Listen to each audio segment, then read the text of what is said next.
नमस्कार प्यारे विद्यार्थियों, स्वागत है आप सभी का काइनेटिक्स क्लासेस के यूट्यूब चैनल पर।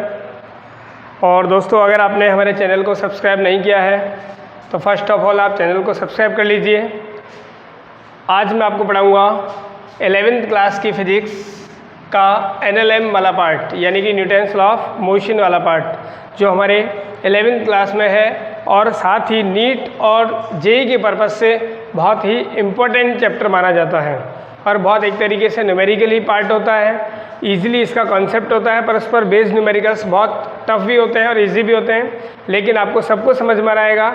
और निश्चित रूप से आप इस वीडियो को पूरा देखें, गारंटेड आपसे और नीट 2024 का क्वेश्चन जो है वो 101% सॉल्व हो जाएगा, ऐसा मेरा विश्वास है। तो देखिए विद्यार्थियों, स्टार्ट करें। उससे पहले आप लोग नोट्स बनाना स्टार्ट कीजिए, यानी कि कॉपी पेन लेकर के बैठिए और जो चीज़ नोट करने की हो उस चीज़ को नोट करना, ठीक है। बहुत ज़रूरी है कि आपके पास में अच्छे नोट्स हों, इस बात को ध्यान में रखते हुए देखो स्टार्ट करते हैं हम लोग। और आज का जो हमारा चैप्टर रहेगा वो रहेगा कौन? NLM, यानी कि न्यूटन्स लॉ ऑफ मोशन।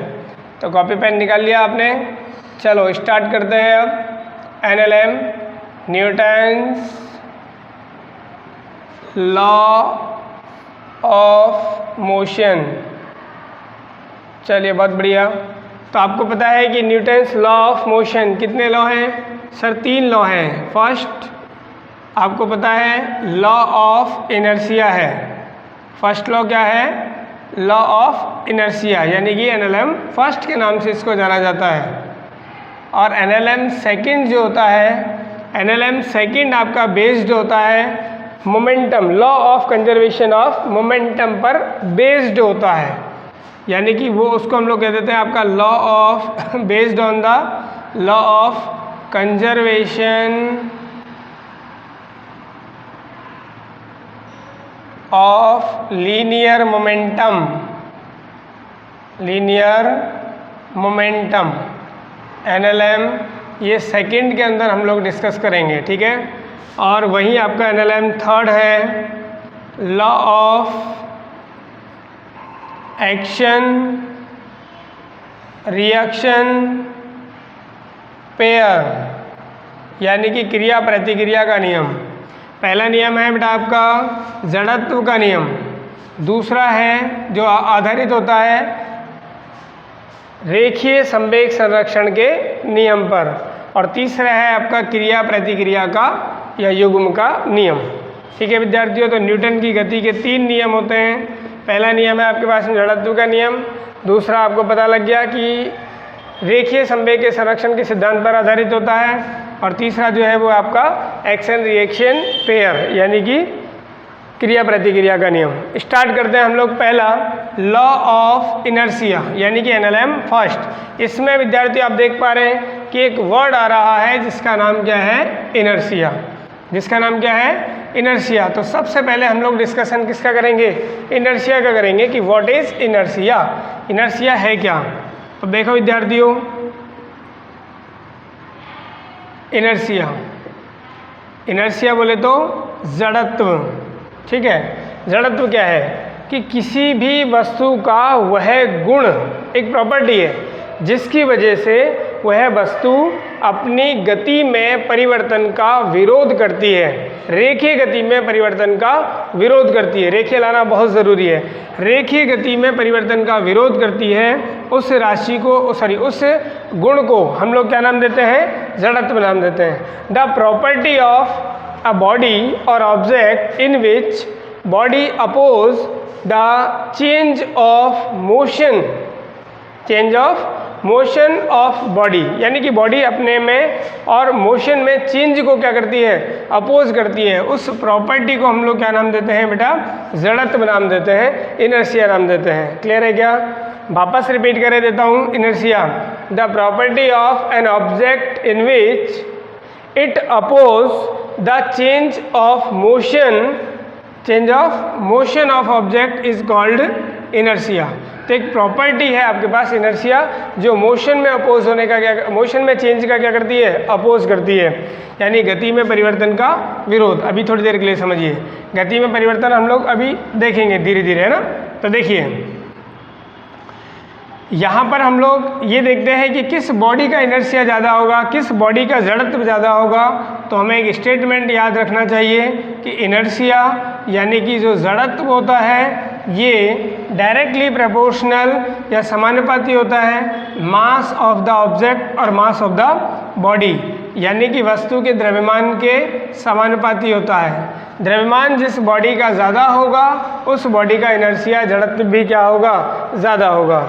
जिसका द्रव्यमान ज़्यादा है उसका इनर्शिया भी क्या है, ज़्यादा है। जिस बॉडी का द्रव्यमान कम है उसका इनर्शिया क्या है, कम है। यानी कि जिस बॉडी का द्रव्यमान ज़्यादा है वो चेंज में मोशन में चेंज को अपोज ज़्यादा करता है, और जिस बॉडी का, जिस वस्तु का द्रव्यमान कम है, मास कम है, वो और चेंज ऑफ मोशन को कम अपोज कर पाता है। बात समझ में आ गई? थोड़ी देर के लिए याद रखिए, फिर हम लोग डिटेल में आपको समझ में आ जाएगा कि मोशन में अपोज का मतलब क्या है। ठीक है, तो यहाँ तक आपको क्लियर हुआ कि इनर्शिया क्या है, किस बॉडी का इनर्शिया ज़्यादा होता है। चलिए बहुत बढ़िया, आगे हम लोग डिस्कस करते हैं law of inertia. Law of inertia, तो law of inertia first law of motion जो है आपका, ये एनएलएम फर्स्ट जो है उसका स्टेटमेंट आपके पास ऊपर लिखा हुआ है। तो ऊपर से आप स्टेटमेंट याद करिए या नोट कर लीजिए। स्टेटमेंट क्या है, वीडियो को पॉज करके आप जो भी आपको अच्छा लगे उस चीज़ को आप नोट कर सकते हैं। Everybody continuous in the state of rest और of uniform motion in a straight line unless an external force act on it to change the state। अब मैं इसको समझाता हूँ। स्टेटमेंट आपको क्लियर हो गया। देखिए कि कोई भी अगर आपके पास में एक बॉडी है, कोई भी एक बॉडी है या कोई भी एक वस्तु है, ठीक है, ये अपनी अवस्था जब तक चेंज नहीं करती है, यहाँ पर अवस्था यानी स्टेट का मतलब मैं कह रहा हूँ रुके हुआ या गतिशील की बात हो रही है, कि अगर ये पार्टिकल है और अगर ये विराम अवस्था में है, अगर ये रेस्ट में है तो ये पार्टिकल रेस्ट में ही रहेगा, रेस्ट में ही रहेगा अगर आप इसके ऊपर कोई एक्सटर्नल फोर्स अप्लाई नहीं करते हो। अगर इस पार्टिकल पर नेट एक्सटर्नल फोर्स कितना है, 0 है, इस बॉडी पर, इस पार्टिकल पर एक्सटर्नल फोर्स यानी कि कुल बाह्य बल कितना है, 0 है, तो इस बॉडी, ये बॉडी किस में रहेगी, रेस्ट में ही रहेगी, रुकी हुई रहेगी। यानी कि इसकी जो वेलोसिटी है, अभी हम लोग थोड़ी देर के लिए अभी रुका हुआ माने तो इसकी वेलोसिटी कितनी है, 0। मैंने वेलोसिटी को v से डिनोट कर लिया तो इसकी वेलोसिटी कितनी है, अभी 0 है। वेलोसिटी यहाँ पर 0 है, आप एक्सेलरेशन की बात नहीं करेंगे, क्या आएगा, 0 ही आएगा सर। क्लियर? तो अगर एक बॉडी रेस्ट में है तो वो रेस्ट पर ही रहना चाहेगी जब तक आप उसके ऊपर कोई एक्सटर्नल फोर्स अप्लाई नहीं करते हो। ठीक है। सेकेंड टाइप जिसमें हमको ये फर्स्ट लॉ ऑफ मोशन पढ़ना पड़ता है वो ऐसा होता है कि अगर मान लीजिए कि ये बॉडी है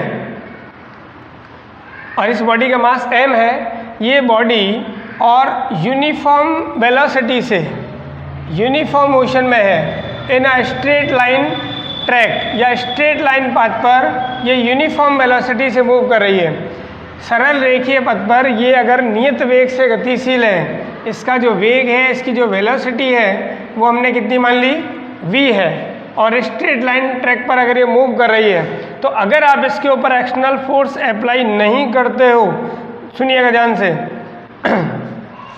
external force act on it, जब तक अनलेस, यानी कि जब तक आप इसके ऊपर एक्सटर्नल फोर्स अप्लाई नहीं करते हो, यानी कि अभी एक्सटर्नल फोर्स कितना है, 0 है, 0 है, तो इस पार्टिकल की वेलोसिटी ये जितनी भी थी ये एज इट इज़ रहेगी। यानी कि इस पार्टिकल का जो वेलोसिटी है वो क्या रहेगा, कांस्टेंट रहेगा।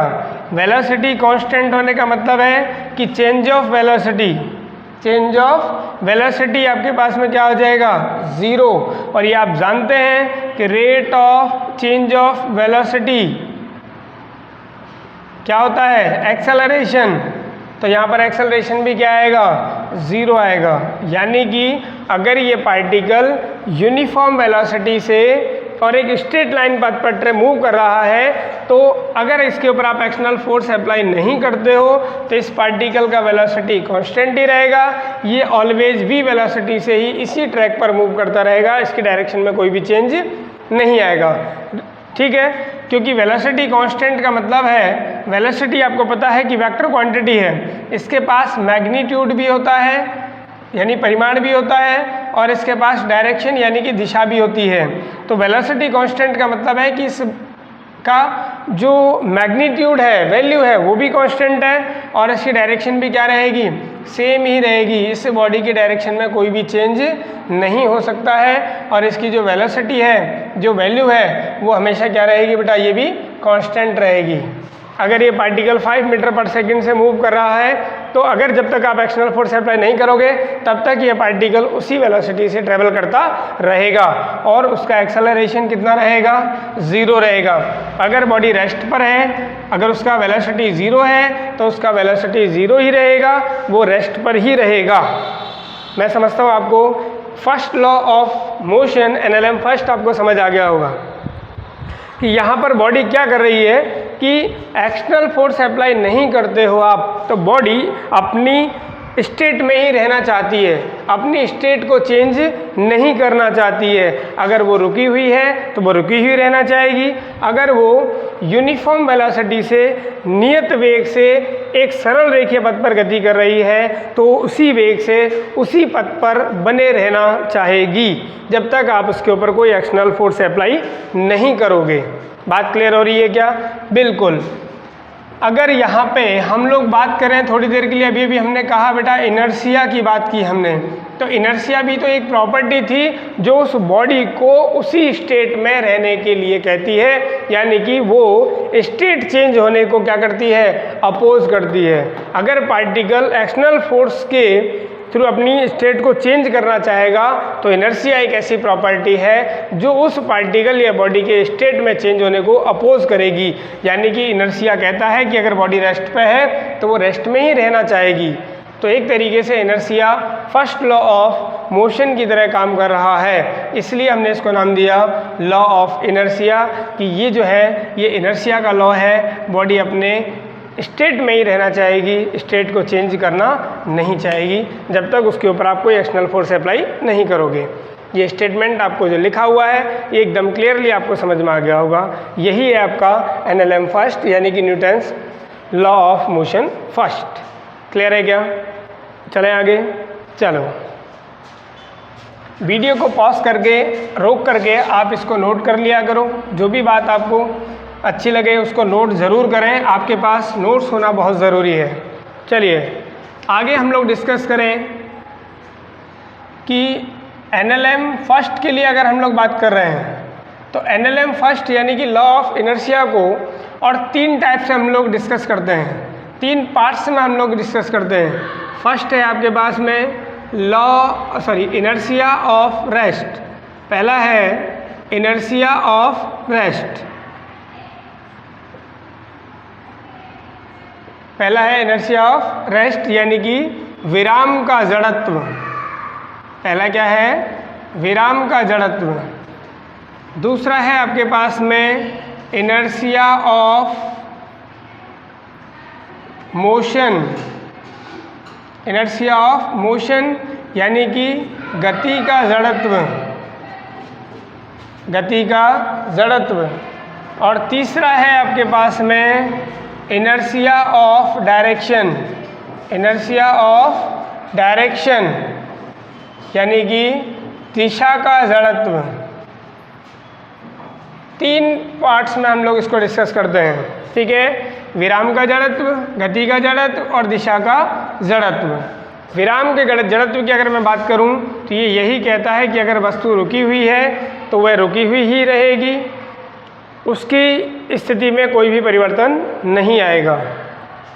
अगर वस्तु यूनिफॉर्म वेलोसिटी से नियत वेग से अगर गतिशील है और एक निश्चित दिशा में एक सरल रेखीय पथ पर गतिशील है तो उसी रेखीय पथ पर बने रहना चाहेगी, उसी वेग से बने रहना चाहेगी। अगर पार्टिकल एक निश्चित दिशा में गति कर रहा है तो उसकी दिशा में भी कोई परिवर्तन नहीं होगा, ठीक है?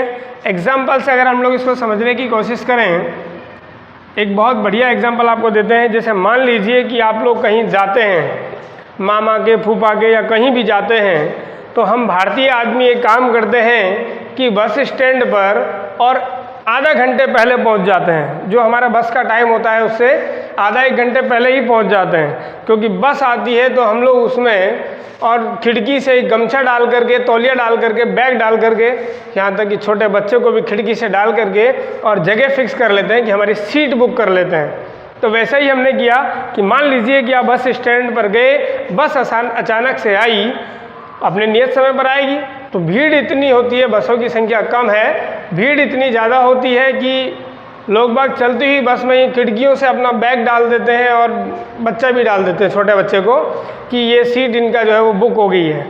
तो बस आते ही भर जाती है। मान लीजिए कि बस जो है वो भर चुकी है और अब आप बस में चढ़ गए हैं, जगह तो आपको मिली नहीं है, सारी सीटें जो बुक हो चुकी हैं, आप खड़े हो गए हैं और ड्राइवर अंकल जो हैं अब वो भी परेशान हैं और ये उतर करके चले गए चाय पीने के लिए, ठीक, क्योंकि अभी इतना देर गाड़ी चला करके आए हैं, दोबारा चलाना है, तो इसलिए चाय पीने चले गए और आप खड़े हुए हैं। टाइम पास तो हो नहीं रहा होगा आपका, तो आप लग जाते हैं कि अपना जो भी एक यंत्र है जेब में, स्क्रीन वाला मोबाइल, उसको लेकर के टक टक करने के लिए।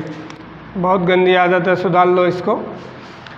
आप मोबाइल चलाने के लिए लग गए हैं और ड्राइवर अंकल उधर चाय पी रहे हैं, ठीक है। अचानक से ड्राइवर अंकल आकर के, उनका चाय ख़त्म हो गया उसके बाद में, और बस को स्टार्ट कर देते हैं, चलाना स्टार्ट कर देते हैं। तो रुकी हुई बस जब अचानक से चलेगी और आपको तो कोई ध्यान ही नहीं है, आप तो मोबाइल चला रहे हैं, तो रुकी हुई बस के अचानक से चलने पर आप लोग जो है वो कहाँ पर गिर जाएंगे?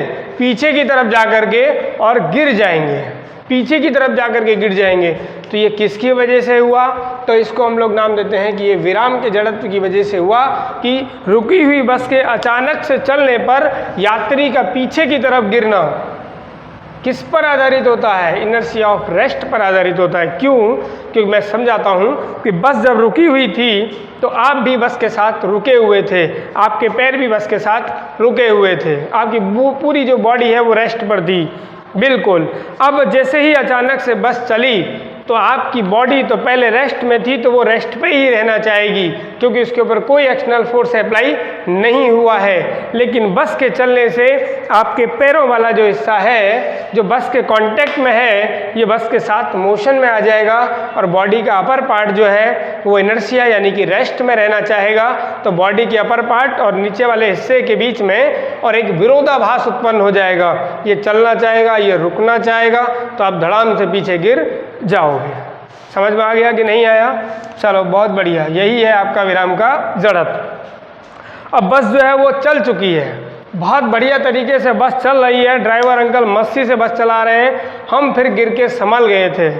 हाँ, गिर के संभलना बहुत आसान है, ठोकर खा करके गिरना बहुत आसान है, और नज़र से गिर करके उठना बहुत मुश्किल है। चलिए, तो बस चलने लग गई, हम लोग जो है गिर के संभल चुके हैं, और फिर अचानक से हम लोग अपना मोबाइल निकाल लिए हैं और बढ़िया आराम से छोड़ दिए उसको, बस चल रही है, हम अपना मोबाइल फिर से चलाने लग गए हैं, और अचानक बस के सामने और एक पिल्ला आ जाता है। पिल्ला समझते हैं? छोटा बच्चा, ठीक, हाँ, डॉग का छोटा बच्चा। तो वही अचानक आ जाता है। ड्राइवर अंकल जो है बहुत निर्दयी आदमी है, वो तो बचाना ही चाहेंगे कि पिल्ला नहीं जाना चाहिए गाड़ी के नीचे, और अचानक से बहुत तेज़ी से ब्रेक मारते हैं, और आप लोग जो अपना मोबाइल चला रहे हैं बढ़िया आराम से, और कहाँ पर गिर जाते हैं इस बार? आगे की तरफ ड्राइवर अंकल के उधर जा कर के पड़ जाते हैं। पहले गिरे थे पीछे और अब कहाँ गिर रहे हैं? आगे।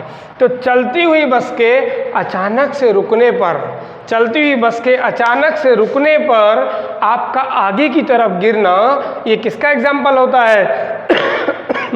ये गति के जड़त्व का, इनर्शिया ऑफ मोशन का एग्जाम्पल होता है, समझे? हाँ। ऐसा कैसे हो गया सर? बस चल रही थी तो आप भी चल रहे थे बस के साथ, आपकी पूरी बॉडी जो है वो बस की वेलोसिटी के साथ साथ चल रही थी। तो बस में अचानक से जैसे ही ब्रेक लगा, अब आपकी बॉडी तो गतिशील थी, आपकी बॉडी पर तो कोई फोर्स अप्लाई हुआ नहीं था एक्सटर्नल, तो आपकी बॉडी तो गतिशील ही रहना चाहेगी।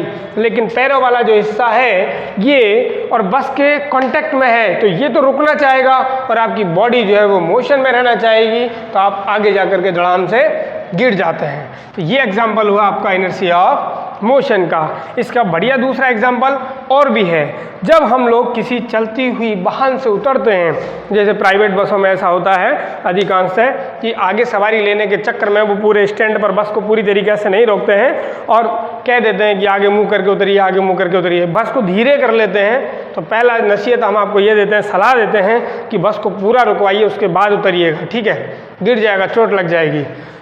तो वहाँ पे आप जैसे बस रुकती नहीं है, धीरे धीरे चलती रहती है और हमको कहा जाता है कि उतरिए, तो चलती बस में से कोई उतरता है, चलते वाहन में से कोई उतरता है तो उसको वाहन का वेग मिलता है।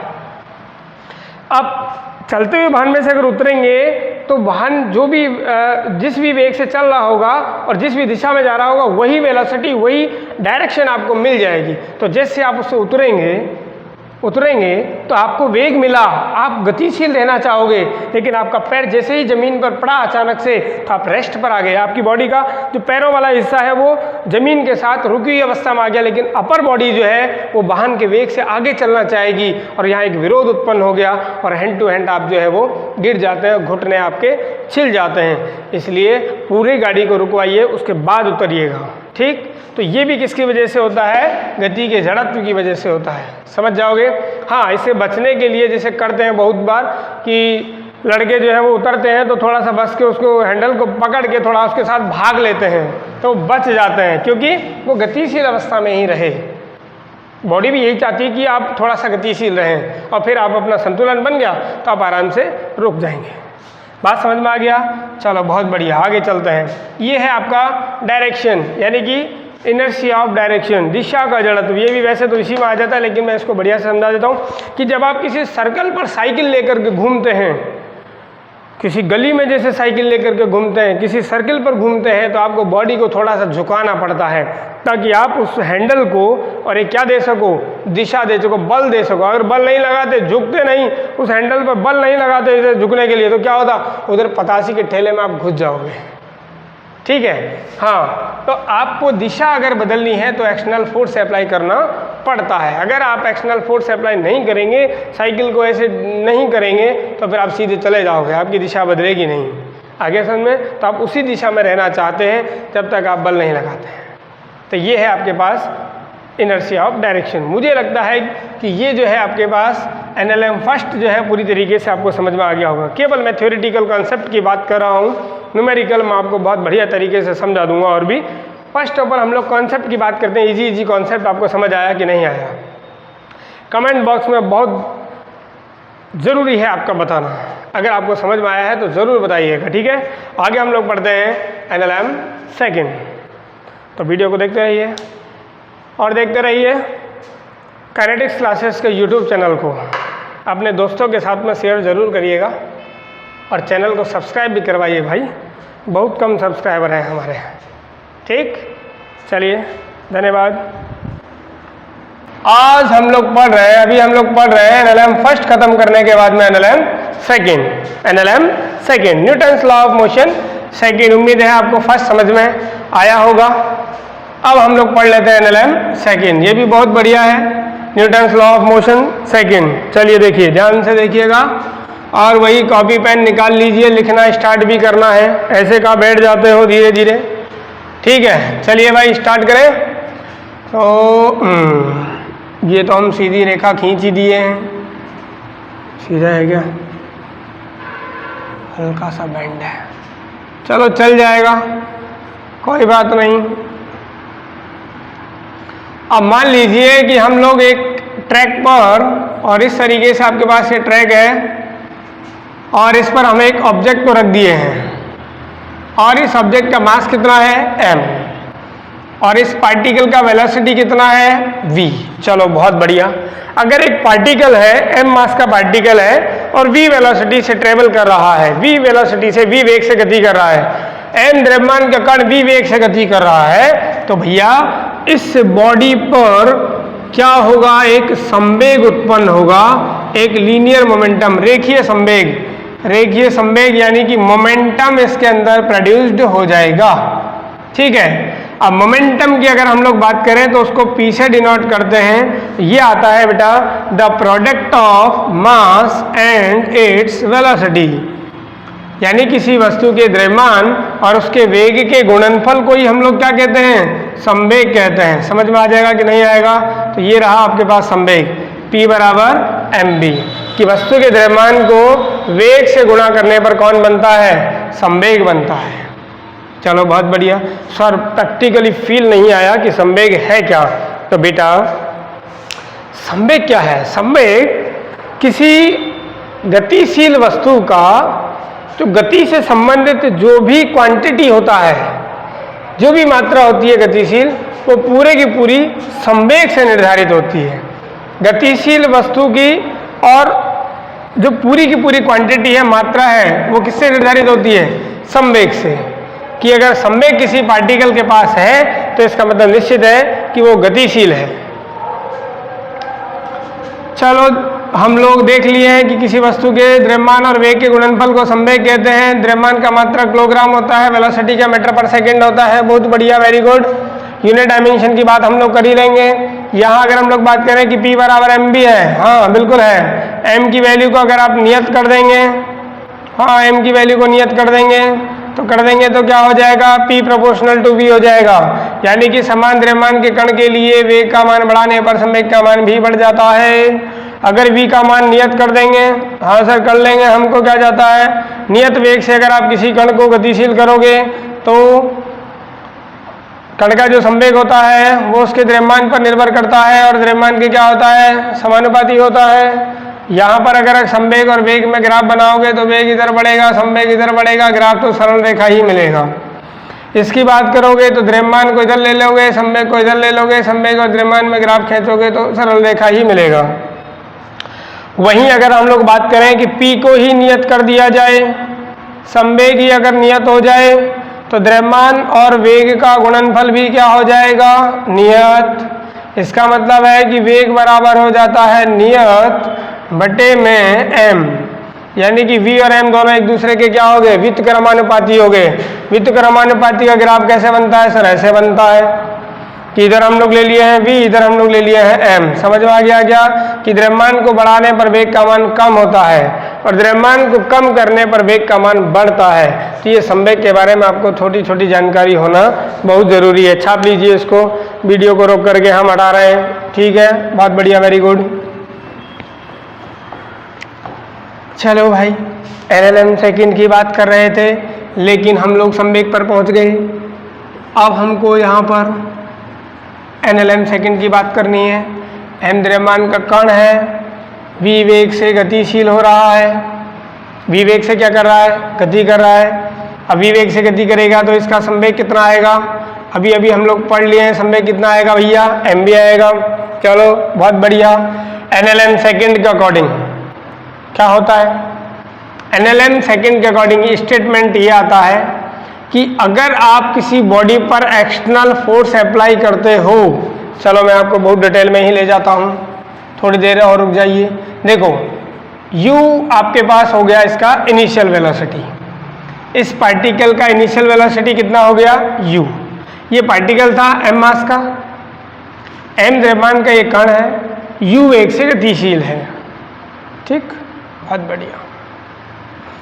अब हमने इसके ऊपर एक एक्सटर्नल फोर्स, एक बाह्य बल लगा दिया तो बहुत अच्छी बात है।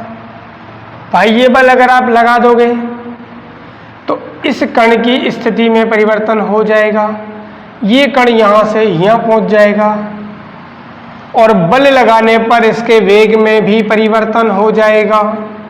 वेग यानी कि वेलोसिटी भी चेंज हो जाएगा।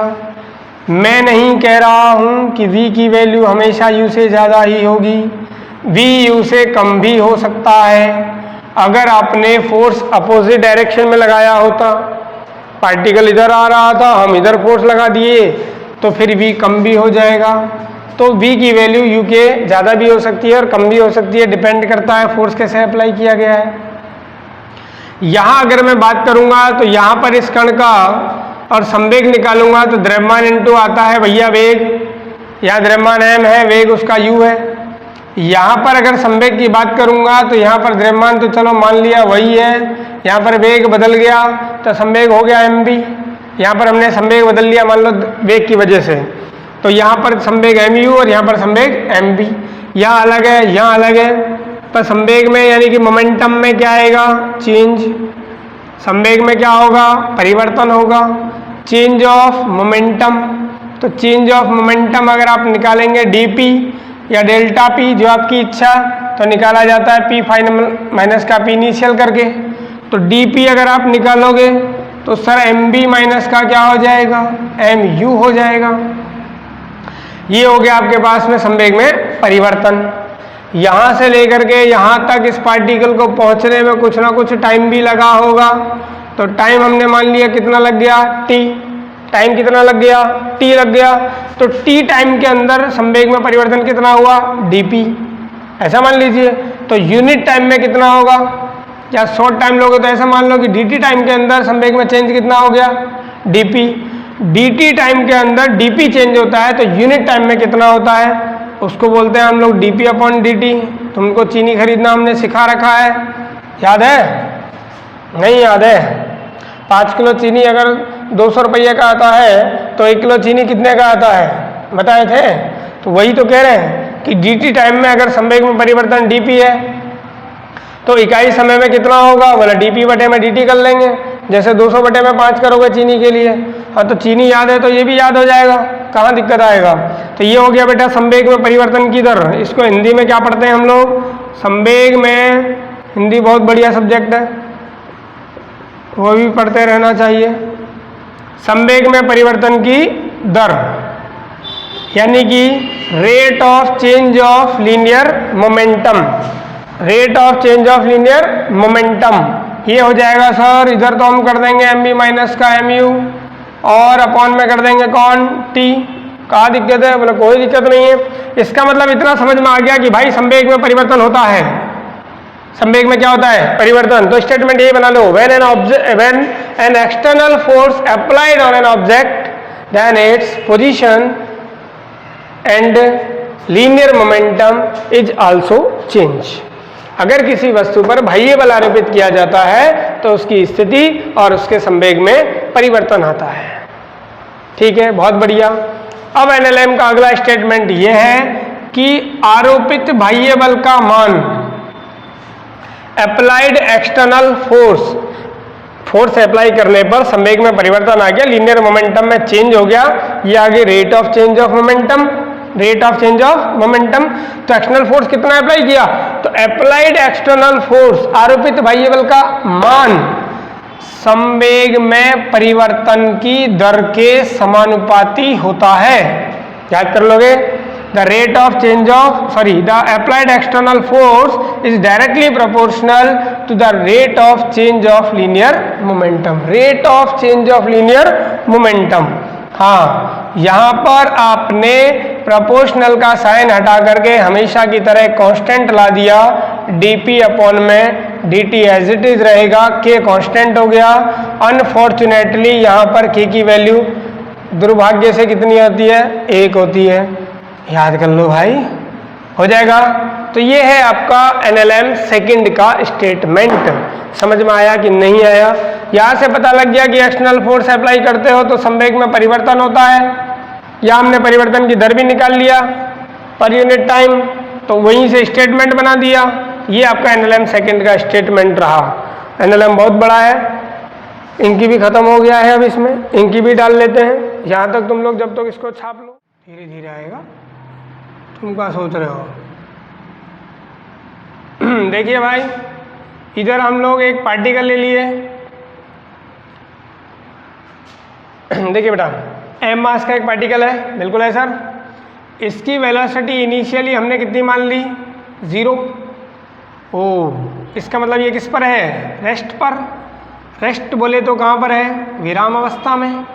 तो इसका संवेग कितना आएगा, इसका संवेग हो जाएगा सर कितना, m इंटू यू करोगे, m तो एज इट इज है लेकिन u 0 है, तो इनिशियल संवेग कितना आएगा, 0।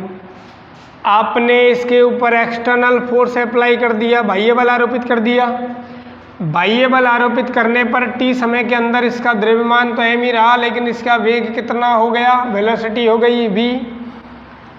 अच्छा, ये गतिशील हो गया, ये गतिशील हो गया, तो गतिशील हो गया तो इसके पास क्या आ गया, संवेग भी आ गया। संवेग आ गया तो हमने संवेग भी निकाल दिया द्रव्यमान इंटू वेग करके, तो इसका संवेग हो गया P बराबर mv। यहाँ संवेग कितना है, 0। तो गतिशील वस्तु के पास संवेग होता है, रुकी हुई वस्तु के पास कोई संवेग नहीं होता। समझ गए, बिल्कुल समझ गए। चलो अब हमने कर लिया बेटा F एक्सटर्नल इक्वल टू, अभी हमने जो पढ़ाया था आपको NLM सेकेंड, उस NLM सेकेंड से F एक्सटर्नल इक्वल टू हो गया dP अपॉन में dt। उसके अंकल को तो हमने 1 बना करके भेज दिया, जो नियतांक होता है उसको। तो बेटा यहाँ पर हो जाएगा F external equal to d upon में dt एज इट इज आएगा, बिल्कुल आएगा। P की जगह, संवेग की जगह हमने क्या लिख दिया, mv। चलो भैया ट्रैक्टर वाले अंकल को भी जाने दो। तो यहाँ से F external equal to d upon में dt, आप जानते हो बचपन से d अपॉन में dt अगर u इंटू वी का करना पड़े तो कैसे करते हैं। अरे सर ये तो याद ही होगा हमको, u को छोड़ा v का अवकलन प्लस v को छोड़ा u का अवकलन, अवकलन मतलब डिफरेंशिएशन, u को छोड़ा v का डिफरेंशिएशन प्लस v को छोड़ा u का डिफरेंशिएशन। अच्छा, तो इसका मतलब m को छोड़ा v का डिफरेंशिएशन प्लस v को छोड़ दिया m का डिफरेंशिएशन। समझ में आया कि नहीं आया, काहे नहीं आएगा समझ में, बहुत बढ़िया आ गया। तो ये हो गया बेटा एक्सटर्नल फोर्स। तो NLM सेकंड का एक स्टेटमेंट आप ये भी याद रखिएगा कि अगर पार्टिकल की वेलोसिटी में चेंज हो रहा हो, मास कांस्टेंट हो, तो आप ये वाला स्टेप अप्लाई करके एक्सटर्नल फोर्स अप्लाई कर सकते हैं, कैलकुलेट कर सकते हैं। और अगर पार्टिकल के मास में चेंज हो रहा हो, वेलोसिटी आपकी कांस्टेंट हो, तो dV अपॉन में dt 0 हो जाएगा। तो यहाँ पर इस वाले को रख करके आप एक्सटर्नल फोर्स अप्लाई कर सकते हैं। मैं दोनों ही केस बना देता हूँ, केस बहुत बनाते हैं। केस फर्स्ट हो गया, if the rate of change of mass 0, particle के मास में कोई भी चेंज नहीं हो रहा हो, यानी कि उस पार्टिकल का मास क्या हो बेटा, कांस्टेंट रहे, कांस्टेंट रहे, कांस्टेंट रहे। लेकिन आइंस्टाइन अंकल के अंदर अकॉर्डिंग, आइंस्टाइन अंकल के अकॉर्डिंग मास जो है मूविंग पार्टिकल का चेंज होता है, लेकिन रहे तो हम लोग dm अपॉन dt को क्या पुट करेंगे, 0। चलिए बहुत बढ़िया। तो F एक्सटर्नल का क्या फॉर्मूला बनेगा, तो F एक्सटर्नल का फॉर्मूला बनेगा m एज इट इज और dv अपॉन में dt, यानी कि चेंज ऑफ वेलोसिटी से आप F एक्सटर्नल कैलकुलेट कर लेंगे। अगर पार्टिकल का केस सेकंड बनाए हम लोग यहाँ पे, इफ यदि dv अपॉन में dt 0 हो, अरे वाह, dv अपॉन में dt 0 मतलब v का वैल्यू क्या रहे, कांस्टेंट, वेग का मान क्या रहे, नियत रहे। तो उस स्थिति में, उस कंडीशन में एक्सटर्नल फोर्स निकलता है v dm अपॉन dt करके, यानी कि यहाँ पर मास चेंज हो रहा होगा और वेलोसिटी क्या होगी, कांस्टेंट होगी। हो जाएगा। दोनों के अलग अलग बहुत बढ़िया बढ़िया एग्जाम्पल्स हैं, बहुत बढ़िया बढ़िया क्वेश्चंस हैं। बाकी ये अगर दोनों ही चेंज हो रहे हों, दोनों कांस्टेंट नहीं हो, तो फिर आपका ये फॉर्मूला जिंदाबाद, जो आपके रॉकेट नोदन में भी काम आता है। रॉकेट का अगर प्रोपेगेशन हम लोग पढ़ते हैं तो वो इसी कॉन्सेप्ट पर बेस्ड होता है। वहाँ पर dm अपॉन dt द्रव्यमान की वैल्यू कम होती रहती है, एक्सेलरेशन यानी कि dv अपॉन dt की वैल्यू बढ़ती रहती है। बोलो कोई समस्या। तो ये आपका हो गया NLM सेकेंड। आप यहाँ पे चाहते तो इसको थोड़ा एक्सटेंड करके ये भी लिख सकते थे माँ, क्योंकि आपको पता है कि dv अपॉन में dt rate of change of velocity acceleration को डिनोट करता है। तो यहाँ पर एक्सेलरेशन कितना आता है आपके पास में, a। तो F एक्सटर्नल इक्वल्स टू क्या हो गया, ma। तो हम लोग यहाँ पर कहते हैं कि दुनिया का कोई भी बल किसके बराबर होता है, माँ के बराबर होता है, जब उसका मास क्या हो, कांस्टेंट हो, चेंज कौन हो रही हो, वेलोसिटी। तो दुनिया का कोई भी फोर्स किसके बराबर होता है, माँ के बराबर होता है। आ गया समझ में, बिल्कुल आ गया होगा। तो NLM फर्स्ट में आप यही तो कर रहे थे, NLM फर्स्ट के अंदर आप कह रहे थे कि एक्सटर्नल फोर्स कितना हो जाए, 0 हो जाए। तो बेटा एक्सटर्नल फोर्स यहाँ 0 रख दोगे तो 0 बराबर क्या हो जाएगा, ma। तो हमने कहा था ना कि एक्सेलरेशन क्या आएगा, 0 आएगा। समझ गए या नहीं समझे? बिल्कुल समझ गए सर। कहाँ दिक्कत आ रहा है समझने में? कोई दिक्कत नहीं है, ठीक है। यानी कि एक्सेलरेशन की वैल्यू 0 आना, इसका मतलब dv/dt की वैल्यू क्या हो जाएगी, 0। तो इसका मतलब है कि बेटा dv की वैल्यू 0, तो v की वैल्यू क्या रहेगी, कांस्टेंट। तो इसका मतलब NLM सेकंड जो है ये NLM फर्स्ट को एक तरीके से प्रूव करता है, सिद्ध करता है उसको। तो NLM सेकंड NLM फर्स्ट का क्या है, एक्सप्लेनेशन है, यानी उसका प्रूव है। कोई दिक्कत है क्या यहाँ तक? बिल्कुल कोई दिक्कत नहीं होगी। अब इसके ऊपर बेस्ड हम लोग क्वेश्चंस करेंगे। अब इससे रिलेटेड कुछ टॉपिक्स को और डिस्कस कर लेते हैं। छापिए भाई फटाफट। Ding dong ding dong ding dong ding, हटा ही देता हूँ।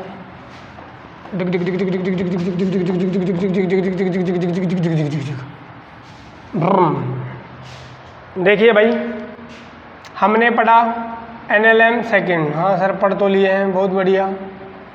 क्या पढ़े थे, F external equal to dv/dt, constant के को क्या कर दिए, 1। इफ यदि एक्सटर्नल फोर्स की वैल्यू 0 कर दी जाए, कर दो। हमें कहाँ दिक्कत है सर? हमें कभी कोई दिक्कत नहीं होती। dp की वैल्यू क्या हो जाएगी, 0। यानी कि एक्सटर्नल फोर्स अगर 0 कर दोगे तो क्या समझ में आया? समझ में तो यही आया कि चेंज ऑफ मोमेंटम क्या होगा, 0। dp क्या होता है भैया, change of linear momentum. Change of linear momentum, रेखीय संवेग में परिवर्तन की, रेखीय संवेग में परिवर्तन। रेखीय संवेग में परिवर्तन कितना हो जाएगा, 0। रेखीय संवेग में परिवर्तन की दर भी कह सकता था, वो भी कितनी हो जाएगी, 0। इसका मतलब होता है P फाइनल माइनस का P इनिशियल 0, यानी ये हो जाएगा P इनिशियल बराबर का P फाइनल। तो प्रारंभिक संवेग अंतिम संवेग के क्या होता है, बराबर। इसका मतलब P का मान क्या रहेगा, कांस्टेंट। P का मान क्या रहेगा, कांस्टेंट रहेगा। P का मान कांस्टेंट का मतलब mb की वैल्यू क्या रहेगी, कांस्टेंट रहेगी। अरे वाह, mb की वैल्यू कांस्टेंट का मतलब है कि मास की वैल्यू कम होगी तो वेलोसिटी ज़्यादा होगी, और मास अगर ज़्यादा होगा तो वेलोसिटी क्या होगी, कम। समझ में आ गया क्या? अरे यहाँ से बेटा v निकालूंगा तो कांस्टेंट अपन में m चला जाएगा, तो m की वैल्यू कम कर दोगे तो वेलोसिटी बढ़ जाएगी, और m की वैल्यू बढ़ा दोगे तो वेलोसिटी कम हो जाएगी। इसको हम लोग पता है क्या बोलते हैं, इसको बोलते हैं law of conservation of linear momentum. Law of conservation of linear momentum, रेखीय संवेग संरक्षण का सिद्धांत या रेखीय संवेग संरक्षण का नियम। इस नियम के अनुसार यदि किसी वस्तु पर बाह्य बल आरोपित नहीं किया जाता है तो उस वस्तु के संवेग में परिवर्तन का मान 0 होता है, अर्थात उस वस्तु के प्रारंभिक संवेग का मान अंतिम संवेग के मान के बराबर होता है, या यूं कहें कि उसके संवेग का मान नियत होता है। हो जाएगा? तो ये है बेटा आपका law of conservation of linear momentum. According to this law, if no external force applied on an object, then there is no change in the linear momentum of particle, means the linear momentum of the particles or object remains same or constant। आ गया समझ में? हाँ sir आ गया बिल्कुल। चलो बहुत बढ़िया, छापो इसको। टॉपिक और देखते हैं, NLM पर ही बेस्ड है थोड़ा थोड़ा सा। पहले टॉपिक पढ़ा देता हूँ।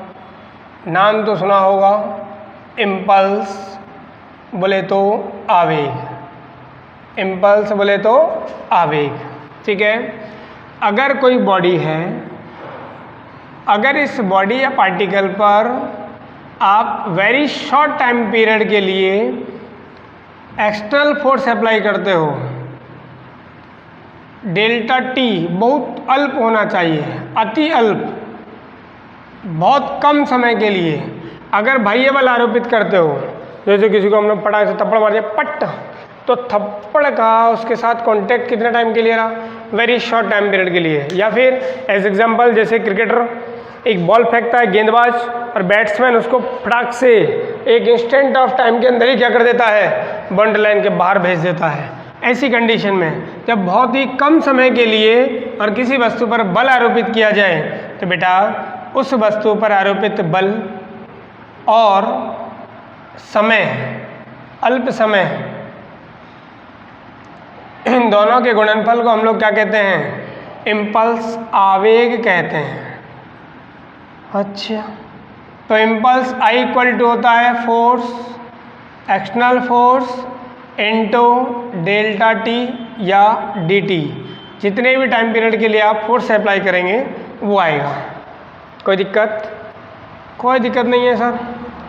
चलो, यहाँ पर फोर्स और टाइम, फोर्स और टाइम दोनों का मल्टीप्लाई होकर के क्या बना रहा है, इम्पल्स बना रहा है। तो हम इसको ऐसे भी निकालते हैं कि अगर आपके पास इधर दे रखा है फोर्स और इधर दे रखा है टाइम, इस तरीके से हमने, और इधर है T1 और इधर है T2, T1 से T2 के टाइम पर हमने फोर्स इतना अप्लाई कर रखा है यहाँ पे। तो इस फोर्स का ये हमने अप्लाई किया T1 से लेकर के T2, शॉर्ट टाइम पीरियड कितना, डेल्टा टी के लिए। तो इस वाले पार्ट का T1 T2 से और इससे फोर्स से जो कवर्ड पार्ट है, इस पार्ट का अगर आप एरिया कैलकुलेट कर लो, इस पार्ट का क्या कैलकुलेट कर लोगे, एरिया। तो एरिया कैसे कैलकुलेट करेंगे, इसका एरिया कर लेंगे सर, उसमें क्या दिक्कत है। तो मुझे तो ये रेक्टेंगल नज़र आ रहा है, हाँ सर, इसमें यहाँ से लेकर के यहाँ तक की जो हाइट है ये तो हो जाएगी F के बराबर, इधर F एक्सटर्नल दिखा दिया, ये F है, और T1 से T2 के बिटवीन गैप जो है वो क्या हो गया, डेल्टा टी। तो रेक्टेंगल का एरिया होता है लेंथ इनटू ब्रेथ, तो एरिया बराबर लेंथ का काम कौन करेगा, डेल्टा टी कर लेगा, ब्रेथ का काम कौन करेगा, F। तो बढ़िया तरीके से लिख दोगे तो इसको F इंटू डेल्टा टी आएगा, नहीं आएगा सर, बिल्कुल आएगा। तो F इंटू डेल्टा टी या डी टी जो है वो किसको डिनोट करता है, इम्पल्स को। तो क्या सीखे कि फोर्स और टाइम के बिटवीन जो ग्राफ होता है, बल और समय के बीच में जो खींचा गया ग्राफ होता है, उसका क्षेत्रफल यानी कि उसका एरिया इम्पल्स को डिनोट करता है। किसको डिनोट करता है, इम्पल्स को डिनोट करता है। तो इस तरीके से तुम हमें इम्पल्स बता सकते हैं। हो जाएगा क्या? हाँ सर, हो ही जाएगा। इधर 2 सेकंड है, इधर टाइम ले लिया हम, इधर 3 सेकंड हो गया, इधर 4 सेकंड हो गया, इधर हो गया है 10 न्यूटन, और यहाँ पर हम लोग मान लिए हैं 20 न्यूटन। इधर एक्सटर्नल फोर्स है, ट्यों ट्यों। आप मुझे इम्पल्स का आंसर बताइएगा कितना आएगा। सर इसमें कौन सी बड़ी बात है, ये छोटा रेक्टेंगल है, ये बड़ा रेक्टेंगल है, छोटे रेक्टेंगल और बड़े रेक्टेंगल का एरिया निकाल लेंगे हम लोग, तो हमारे पास आंसर आ जाएगा। बोलो कोई दिक्कत किसी को, परेशानी, समस्या, नॉट समस्या। ABCDEFG, ठीक है। कर लेंगे क्या इम्पल्स वाला क्वेश्चन या नहीं कर पाएंगे? कर लेना भाई। या फिर इस तरीके से कोई ट्रायंगल का क्वेश्चन दे रखा हो ऐसे, तो भी टाइम इधर हो जाएगा, फोर्स इधर हो जाएगा, इसका एरिया निकाल देना। सिंपल सी बात, समझने लायक इतनी सी है कि फोर्स और टाइम के बिटवीन अगर कभी आपके पास ग्राफ दे रखा हो और इम्पल्स पूछा जा रहा हो, तो फोर्स और टाइम से जो भी ग्राफ आपका कवर हो रखा है उसका एरिया निकाल दीजिए आप, ठीक है। वो किसको डिनोट करेगा, इम्पल्स को डिनोट करेगा। इम्पल्स वेक्टर क्वांटिटी होती है, मोमेंटम भी वेक्टर है, P इक्वल टू mv, ठीक है। इम्पल्स भी क्या है, वेक्टर क्वांटिटी होती है, ठीक। चलें आगे, चलें, छापो इसको। अब हमें पढ़ना है इम्पल्स मोमेंटम थ्योरम, जो एनएलएम सेकेंड्स पर ही एक तरीके से बेस्ड होती है या वहाँ से डराइव हो सकती है। चलो एनएलएम सेकेंड के बेस पर हम लोग पढ़ लेते हैं इम्पल्स मोमेंटम थ्योरम। तो एनएलएम सेकेंड के अकॉर्डिंग पढ़ क्या रहे, इम्पल्स बहुत बड़ा बड़ा लिखो, impulse momentum, impulse momentum theorem, क्यों बड़ा लिख रहे हो, ऐसे ही impulse momentum theorem. NLM second के अकॉर्डिंग एफ एक्शनल की वैल्यू किसके बराबर होगी, डी अपॉन डी टी के बराबर होगी। के को तो आप जीमने भेज ही देते हो एक करके, चूंकि के की वैल्यू कितनी हो गई, 1, क्रॉस मल्टीप्लाई करेंगे तो डी पी इक्वल टू क्या हो जाएगा, एफ एक्शनल इंटू डी टी हो जाएगा। अभी अभी तो पढ़ाए थे कि एफ एक्शनल और डी टी का मल्टीप्लाई किसको डिनोट करता है, आई को, तो डी पी किसके बराबर हो जाएगा, आई के बराबर हो जाएगा। तो क्या समझ गए, ऐसे पढ़ लो, आई इक्वल टू क्या हो जाएगा, डी पी हो जाएगा, आई इक्वल टू क्या हो जाएगा, डी पी हो जाएगा। तो इसी को बोलते हैं इम्पल्स मोमेंटम थ्योरम। क्या, the impulse produced on an object is equal to the change of linear momentum of object. किसी वस्तु में उत्पन्न आवेग का मान उसके संवेग में परिवर्तन के बराबर होता है। किसी वस्तु में उत्पन्न आवेग का मान उसके संवेग में परिवर्तन के बराबर होता है। समझ में आ गया, चलो बहुत बढ़िया, यही है आपका इम्पल्स मोमेंटम थ्योरम। तो बेटा कभी आपको कैलकुलेट करना हो तो आप मोमेंटम में चेंज निकाल दीजिए, वही आपका इम्पल्स हो जाएगा। समझ में आ रहा है, या फोर्स और टाइम को मल्टीप्लाई करके आप चेंज ऑफ मोमेंटम भी निकाल सकते हैं। क्लियर हो जाएगा, तो इधर उधर करके आप क्वेश्चन चेक करना बहुत सीख जाना। तो ये आपका एनएलएम सेकंड पर बेस्ड कंप्लीट कॉन्सेप्ट हो गया, कंप्लीट थ्योरी हो गई। अब इसके ऊपर बेस्ड न्यूमेरिकल्स हम लोग डिस्कस करेंगे। उससे पहले एनएलएम थर्ड पढ़ा दिया जाए, थर्ड भी पढ़ाई दिया जाए। चलिए तो विद्यार्थियों, अब पढ़ाएंगे आपको एनएलएम थर्ड। आप काइनेटिक्स क्लासेस के यूट्यूब चैनल को ज़्यादा से ज़्यादा अपने दोस्तों के साथ, मित्रों के साथ, भाई बहनों के साथ शेयर करें और अधिक से अधिक चैनल पर सब्सक्राइब करें और आगे भी करवाएं। बहुत बहुत धन्यवाद। जय हिंद, जय भारत। देखिए विद्यार्थियों, नेक्स्ट हम लोग पढ़ लेते हैं एनएलएम थर्ड। एनएलएम फर्स्ट और एनएलएम सेकंड आपको समझ में आ गया होगा। तो नेक्स्ट हम लोग स्टार्ट कर रहे हैं NLM third, Newton's law of motion third. अगर आपने चैनल को सब्सक्राइब नहीं किया है तो आप चैनल को सब्सक्राइब कर लीजिए और ज़्यादा से ज़्यादा अपने मित्रों के साथ हमारे चैनल को शेयर भी कर दीजिए ताकि बहुत सारे सब्सक्राइबर हो जाएं। सही बात है, इसलिए तो कह रहे हैं बार बार कि सब्सक्राइब कर लीजिए, इसमें छुपाने वाली बात क्या है। चलो देखिए भाई, एनएलएम थर्ड। एनएलएम थर्ड है आपका एक तरीके से हम लोग कहें तो law of action reaction pair, क्रिया प्रतिक्रिया युग्म का नियम या क्रिया प्रतिक्रिया का नियम। तो कैसे इसको डिफाइन करते हैं, सबका अलग अलग तरीका होता है। एक बात समझिए, एनएलएम थर्ड के अंदर मान लीजिए कि एक पार्टिकल है, एक बॉडी है ए, और इस पार्टिकल को मैंने इस तरीके से इस बॉल की तरफ फेंक दिया, दीवार की तरफ फेंक दिया इस तरीके से, या बॉल मान लीजिए, बॉल को फेंक दिया इस तरीके से। हाँ बॉल ठीक है, तो ये बॉल है और इस बॉल को हमने और दीवार की तरफ फेंका। बिल्कुल सर, तो दीवार से जब ये हिट करेगा तो दीवार के ऊपर क्या अप्लाई करेगा, एक फोर्स। तो उसको हमने लिख दिया force applied on ball due to ball. ये बॉल और ये क्या हो गया, बॉल। ठीक है, अरे सीधी सी बात है, इस बॉल ने दीवार के ऊपर बल लगाया, उसको मैंने मान लिया कितना F1, ख़त्म करो। और उसी समय इस बात का ध्यान रखना, ये दीवार भी इस बॉल पर बल लगाएगी, उसको हमने मान लिया F2। तो ये है आपका एक्शन रिएक्शन का पेयर।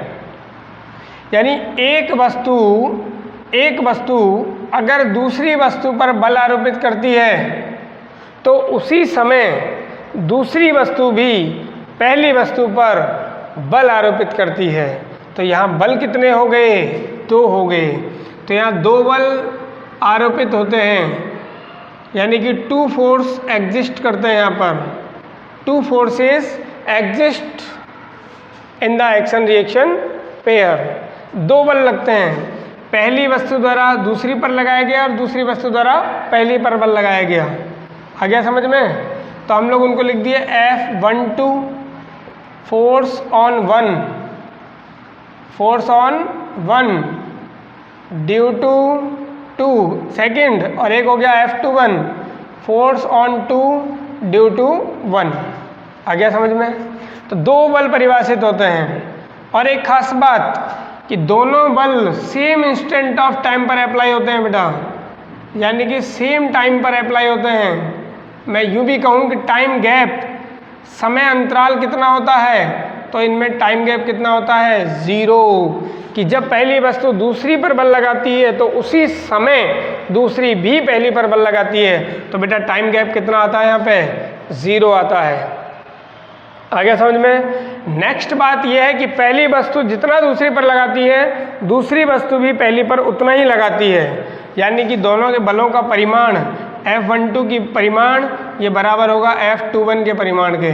यानी कि दोनों बलों का परिमाण आपस में क्या होता है? बराबर होता है, समान होता है। लेकिन मैग्नीट्यूड तो बेटा सेम रहता है, दोनों फोर्सेस का मैग्नीट्यूड सेम है, लेकिन डायरेक्शन, दिशा की अगर हम लोग बात करें तो दिशा इनकी क्या होती है? विपरीत होती है, एक दूसरे की अपोजिट होती है। पहला फोर्स अगर इधर अप्लाई करता है, पहला पार्टिकल अगर इधर फोर्स अप्लाई करता है तो सेकंड पार्टिकल इसके अपोजिट डायरेक्शन में फोर्स अप्लाई करेगा। यानी कि डायरेक्शन इनकी क्या रहती है? विपरीत, यानी कि अपोजिट रहती है। तो ये है आपका law of action reaction pair. ऐसा नहीं होता है भाई कि हमने एक को थप्पड़ मारा, मान लीजिए कि एक बच्चे ने दूसरे बच्चे को थप्पड़ मारा और दूसरे ने पहले को मार दिया, तो ये इसने किया हुआ एक्शन है और दूसरे ने किया हुआ, ऐसा नहीं होता है। जब पहले ने दूसरे को थप्पड़ मारा था तो उसी समय वहीं पर हाथ का और गाल के कांटेक्ट के टाइम पर ही एक्शन रिएक्शन दोनों हो गए थे। आ गया बात समझ में कि नहीं आया? ये है आपका law of action reaction pair. ठीक है? हाँ, इसको ऐसे भी समझ सकते हैं कि जैसे मान लीजिए कि m पार्टिकल है, m मास का पार्टिकल है, m द्रव्यमान का कण है। m द्रव्यमान का कण किसी सतह पर रखा हुआ है, अच्छी बात है। तो इस द्रव्यमान के ऊपर आप जानते हो कि पृथ्वी का गुरुत्वाकर्षण बल लगता है mg। तो इस mg, ये पूरा का जिसका जो बल है, यही इसका होता है भार, यही क्या होता है? वजन, इसका वेट जिसको हम लोग कहते हैं। तो mg वेट से ये यहाँ पर रखा हुआ है, तो इसका मतलब है कि mg फोर्स किसके ऊपर अप्लाई हो रहा है? इस सरफेस के ऊपर अप्लाई हो रहा है। तो इस ब्लॉक ने इस सरफेस पर कितना अप्लाई किया फोर्स? mg। कहाँ पे? डाउनवर्ड डायरेक्शन के अंदर, क्योंकि ग्रेविटेशनल फोर्स कहाँ पर अप्लाई होता है? परपेंडिकुलर टू द सरफेस, या परपेंडिकुलर टू द, इस तरीके से सरफेस, ओके, डाउनवर्ड डायरेक्शन में। तो ये सरफेस भी इस ऑब्जेक्ट पर फोर्स अप्लाई करती है और उसका मैग्नीट्यूड सेम रहता है, डायरेक्शन अपोजिट होती है। तो ये इस तरीके से मान लीजिए ये एक्शन हो गया और ये रिएक्शन हो गया। बाकी तो ऐसे कोई डिफाइंड नहीं है कि इसको आप एक्शन बोल दो, इसको रिएक्शन बोल दो, क्योंकि दोनों में जब टाइम गैप ही नहीं है तो किसको आप एक्शन किसको रिएक्शन बोलोगे, आपकी इच्छा।